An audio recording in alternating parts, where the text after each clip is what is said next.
Hello there.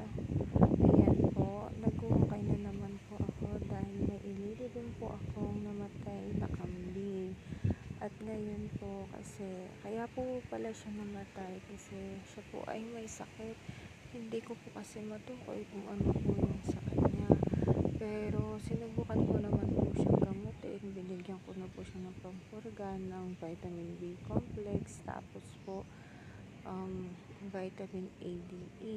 Tapos dahil payat nga po siya, ayan po ang dahilan kung bakit ko po siya pinapainom ng gatas. Kaya lang talagang ganyan po talaga pag hindi talaga siya makasurvive. Ibig sabihin, hindi talaga siya para sa'yo. Tsaka ang pag-aalaga talaga kung ganyan, minsan namamatayan ka ng alaga, minsan hindi. Kaya sana sa susunod ma-aware na po ulit ako kasi hindi ko po kasi alam talaga kung paano siya.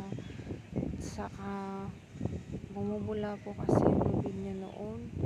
Tapos saka po siya, lahat po ng kinakain niya na damo ay halos buo pa po niyang naisusuka. Kaya kahit nakikita ko po siyang malakas siyang kumain, hindi naman po pala niya halos, kumbaga hindi niya nalulunok ganun. Kasi maghapon po siya makikita mo na kumakain siya ng damo, pero titignan mo po yung tiyan niya, wala pong kalaman-laman, talagang malalim po yung tiyan niya.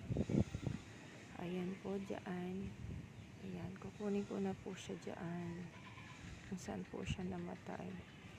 Kahit nangihinayang, talaga pong ganyan. Kaninang umaga pa po siya namatay, kaya nilanggam na siya kasi may ginawa po ako naglaba po kasi ako kanina. Ayan, inaayos ko na. Bye bye. Bye bye mo ko.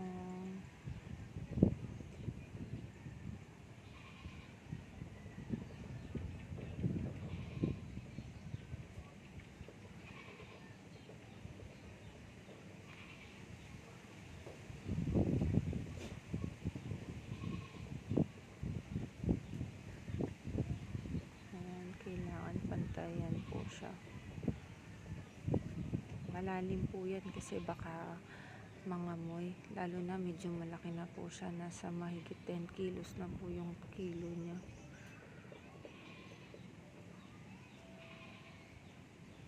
Kaya nga po pinipitpit ko na po siyang